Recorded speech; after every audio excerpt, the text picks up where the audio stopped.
गुलाब का होता है रोजा इंडिका। रोजा इंडिका, रोजा हमारी एक मौसी थी, ठीक है, तो हमारी मौसी कतई गुलाब की तरह थी, रोजा इंडिका।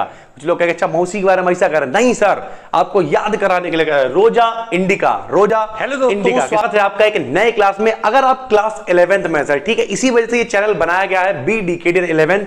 तो आज पहला चैप्टर हम लोग स्टार्ट कर रहे हैं, जीव जगत, ठीक है। हम आपको चैप्टर वाइज जितने भी इंपॉर्टेंट क्वेश्चन है वो सारे बताते चलेंगे, ठीक है। लगभग 20-22 चैप्टर टोटल आपके सिलेबस में है, ठीक है। और मान के चलिए हाफ ईयरली में हम लोग 10 से 11 चैप्टर हमें कवर करने हैं, जो हम लोग आने वाले टाइम में 15-20 दिनों में आसानी से कवर कर लेंगे। तो अगर आप पहली बार देख रहे हैं तो पूरी प्लेलिस्ट आपको इसी चैनल पे मिल जाएगी, लाइन से देखते चले जाइए, कुछ भी कहीं भी हवाबाजी करने की, परेशान होने की आवश्यकता नहीं है, ठीक है। डेली शाम को 10 बजे आपको डेली हमारी बायोलॉजी की वीडियोस मिल जाया करेगी, ठीक है सर। तो जरा ध्यान से देखिए, जीव जगत, ठीक है, जीवों का जगत, जैसे आपने पढ़ रखा होगा 9th में जैव विविधता एवं वर्गीकरण। तो जैव विविधता का मतलब क्या है सर? विविधता का मतलब विविध, बहुत सारे हैं सर, ठीक है। जैसे और भाषा भी अलग अलग है। जैसे मान लिया अगर हम लोग अपने सरल भाषा में कहें, हम एक एग्जाम्पल देते हैं। पहले हम क्या कहते हैं, हम लोग, कोई आदमी आपको सिरका कहता नजर आएगा, कोई छिरका कहता नजर आएगा, कोई विनेगर कहता नजर आएगा, यानी जितने देश हैं उतने भेष हैं।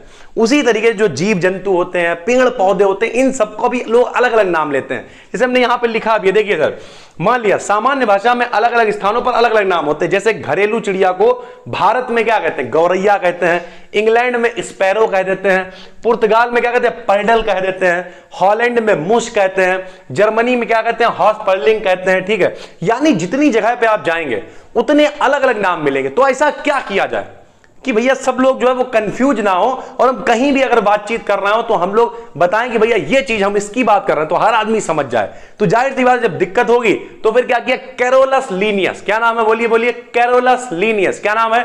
Carolus Linnaeus. यानी द्वि नाम पद्धति बताइए किसने दी?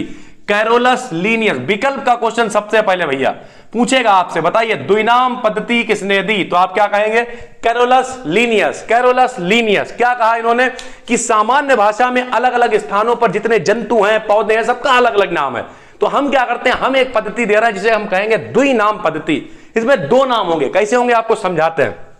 तो आप ऐसे प्रॉपर नोट्स बना ले, डेली 10 बजे हमारी इस वीडियोस को देखा करें। जो भी होगा इंपॉर्टेंट टॉपिक वाइज आगे चलते चले जाएंगे, और 1 महीने के अंदर आप अपने कॉलेज वाले बच्चों से भी आगे हो जाएंगे, ठीक है सर। तो सामान्य भाषा में अलग अलग स्थानों पर एक ही जंतु या पौधे को अलग अलग स्थानीय नामों से जाना जाता है। जैसे घरेलू चिड़िया को भारत में क्या कहते हैं? गौरैया। इंग्लैंड में स्पैरो। पुर्तगाल में पर्डल। हॉलैंड में मुश। जर्मनी में हॉर्सपर्लिंग कहते हैं। नामों में एक रूपता लाने के लिए, यानी नामों को एक करने के लिए लीनियस ने, इन्हीं का पूरा नाम क्या है? Carolus Linnaeus. अभी जब ये चैप्टर आगे बढ़ेगा, ये तो पार्ट 1 है, तो हम आपको बताएंगे कि जितने भी जंतु हैं उनके लिए एक अलग पद्धति बनाई गई, जितने भी पेड़ पौधे हैं उनके लिए अलग बनाई गई, सारी चीजें डिटेल करेंगे आगे जैसे जैसे हम लोग चलेंगे, ठीक है। उसके बाद लीनियस ने नामकरण की एक वैज्ञानिक पद्धति विकसित की। इसे क्या कहते हैं? द्विनाम पद्धति कहते हैं।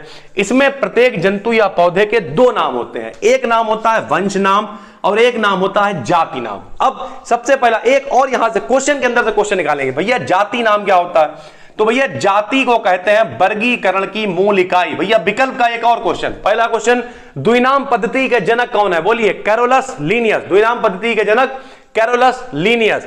जाति, वर्गीकरण की इकाई किसे कहते हैं? विकल्प का क्वेश्चन बहुत इंपॉर्टेंट है। अगर कोई 9th में देख रहा है, 11th में देख रहा है सर, ठीक है, तो ऐसे पूछेगा वर्गीकरण की सबसे छोटी इकाई क्या होती है? तो जाति होती है, ठीक है सर।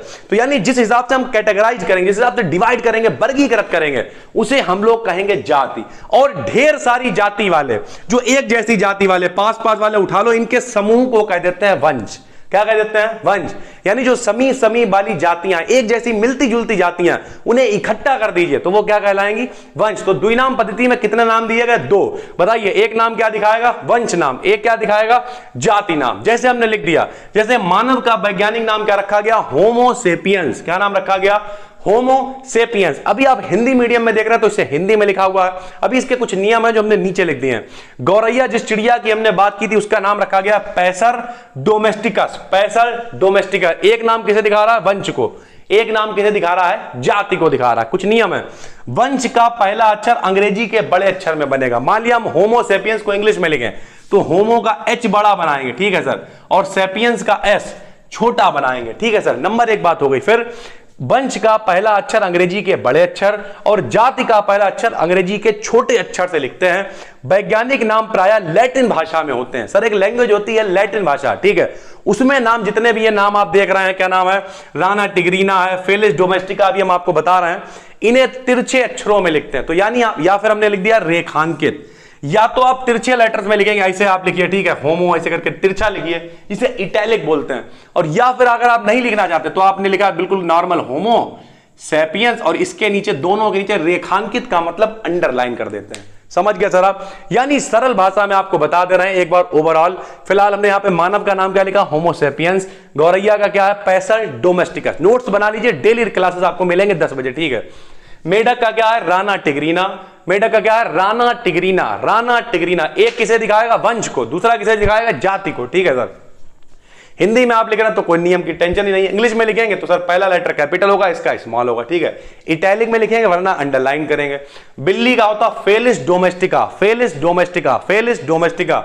गुलाब का होता रोजा इंडिका, रोजा इंडिका। रोजा हमारी एक मौसी थी, ठीक है, तो हमारी मौसी कतई गुलाब की तरह थी, रोजा इंडिका। कुछ लोग कहेंगे अच्छा मौसी के बारे में ऐसा करें, नहीं सर, आपको याद कराने के लिए कह रहे हैं। रोजा इंडिका, रोजा इंडिका किसका नाम है, गुलाब का, ठीक है। तो बता दीजिए फटाफट, द्विनाम पद्धति किसने दी, कैरोलस लीनियस ने दी। क्यों दी, क्योंकि अलग अलग भाषाओं में अलग अलग नाम होते हैं, उन सब नामों का क्या करने के लिए, एक रूपता लाने के लिए, एकीकरण करने के लिए कौन सी पद्धति दी गई, द्विनाम पद्धति। किसने दी, कैरोलस लीनियस ने। क्या बताया इसमें कितने नाम होंगे, 2 नाम। एक नाम क्या होगा, वंश नाम, एक नाम क्या होगा, जाति नाम। वंश नाम, जाति नाम, ठीक है सर। उसके बाद इन्होंने क्या बताई, हमने आपको बताया, बोलो जाति क्या होती है, वर्गीकरण की सबसे छोटी इकाई क्या होती है, जाति। वर्गीकरण की सबसे छोटी इकाई क्या होती है, जाति।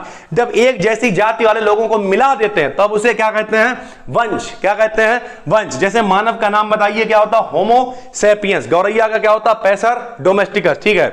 वंश का पहला नाम अगर हम लोग इंग्लिश में लिखें तो पहला अक्षर कैपिटल, इसका पहला अक्षर स्मॉल लिखेंगे, ठीक है सर। उसके बाद इन सबको काहे में लिखते हैं, लैटिन भाषा में ये नाम होते हैं। और इटैलिक यानी या तो तिरछा लिखते हैं या फिर दोनों नाम अलग अलग लिख के उनके नीचे अंडरलाइन कर देते हैं, ठीक है सर। तो ये है हमारा जीव जगत का पहला पार्ट। कल मिलेंगे जब हम लोग 10 बजे, तो इसके अगले पार्ट के साथ 3 से 4 पार्ट के अंदर ये चैप्टर खत्म हो जाएगा।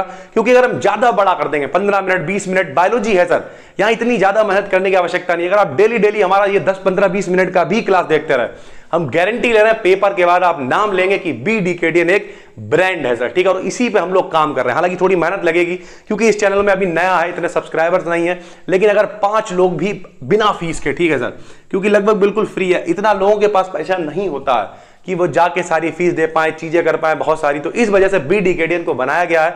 सारी चीजें आपको लगभग फ्री मिलने वाली हैं। कायदे से पढ़िए, मेहनत करिए। हम मिलते हैं आपसे कल 10 बजे, तब तक के लिए धन्यवाद।